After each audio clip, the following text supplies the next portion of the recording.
Peace. It is an honor to have you here. I was wondering when I should make my next video journal. Things keep changing in some way every day. Even now I wonder if I should be making video already. But it has to be someday. And so it will be today. How to be a vampire. I am initiated, but if nothing follows after that, it is for nothing. Forgotten sound in the wind that is never heard again. For that reason, I did not stop studying the books on vampires. They vary greatly. Some are good, some less, and some are dangerous. Study was worth it. It made me realize that I have to get a picture of what kind of vampire I want to become.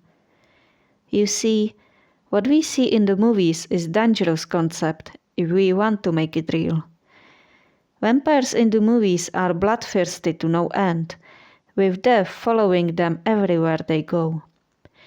And there are some people out there who are trying to become just that, being of evil and immense power, always thirsty for yet another human victim to be drained to death. Most of people do not want to be like that. I certainly do not want to be like that.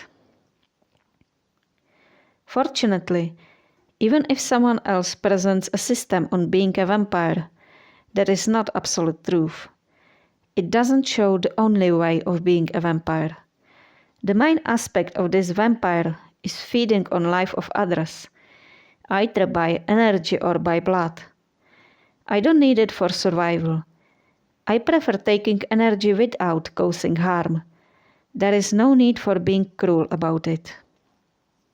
Yeah, no reason to cause unnecessary harm. Love and peace are very important loves in how we reshape reality. And when I want to change myself, which I can, I should love what I want to become. So for me, vampire became enjoyment, gaining new way of enjoying energy of life. Along with that, I also think about shapeshifting and of course immortality. Concerning immortality, I think that physical one is not a good thing to have. Spiritual makes more sense, and I am convinced that it is achievable. But physical, that would be a problem. In media, vamps never live more than few hundred, well, sometimes few thousands of years.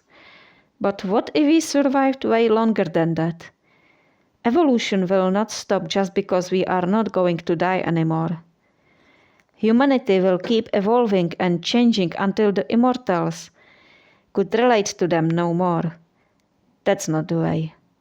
Which is why it makes me roll my eyes when I read that some practitioners recommend preserving the dead bodies through cryogenics in hope that they could be later resurrected. That is unlikely. And there would be more problems with that. Yet another reason why pursuing physical immortality is probably not a way to go. Such a group would in time have no one else but their own members to relate with. Still, spiritual world is a place where one can exist forever. That is achievable. How? Well, probably not becoming the most thirsty leech you can be. No.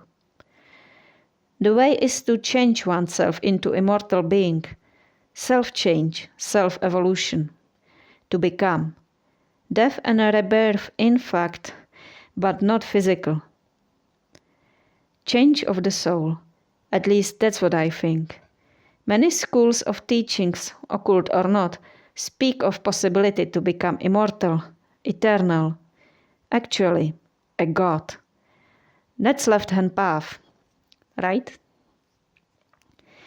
For my current vampiric path, there are books that I definitely have to praise. Vampire's Way to Psychic Self-Defense is a great example, as it teaches vampiric art for getting rid of negative energy by consuming and transforming it, just like negative beings or hostile ones. So it teaches vampiric ability to fight. I can already tell that way of vampire is working when it comes to self-defense. For my story, one morning I felt at home unusual fear. I felt that I was afraid in a place where I usually never feel that way. It was wrong. Then I started finding things on other places than where I left them. A poltergeist came for a visit, apparently. I have realized that after noticing multiple objects that were moved. Stupid moron had no idea who I was. I'm a vampire, and vampires are not afraid of evil spirits. We destroy them. And that is what I did. I drained it of all energy and destroyed what was left. All fear evaporated and no more signs of negative supernatural occurred again. It was over. I'm still figuring out and building my own concept of vampire. I also still fight my fears, but I'm also learning not to let them control me. So I am not good prey for these losers. Lately, I've read multiple vampiric initiations, though my favorite initiatory book is probably The Infernal Vampire. The initiation listed there is beautiful, although should be adapted to the needs of the aspiring vampire. Not everyone can do it the way it is in the book. Also, not every vampire wants to work with Lilith. I certainly do not.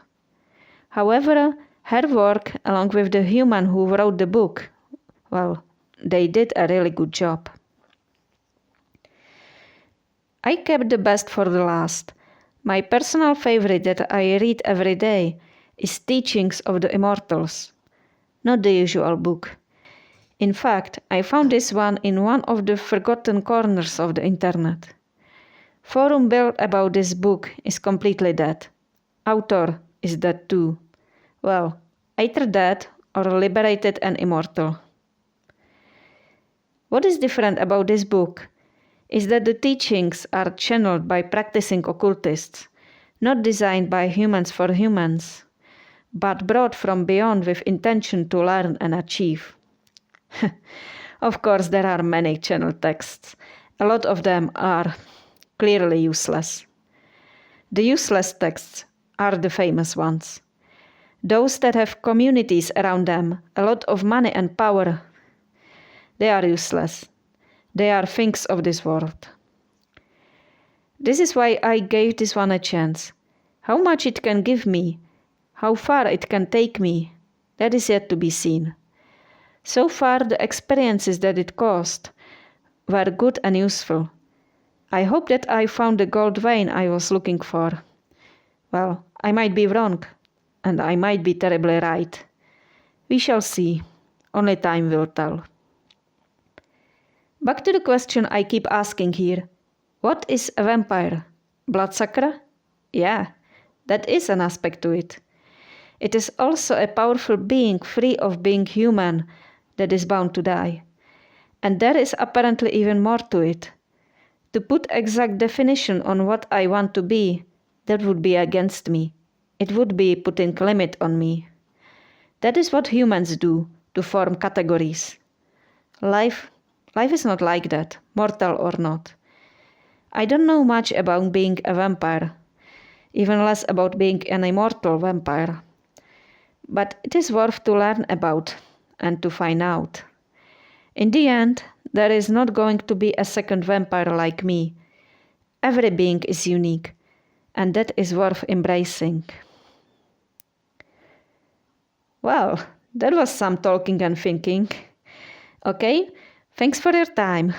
Go in peace and guard your heart well.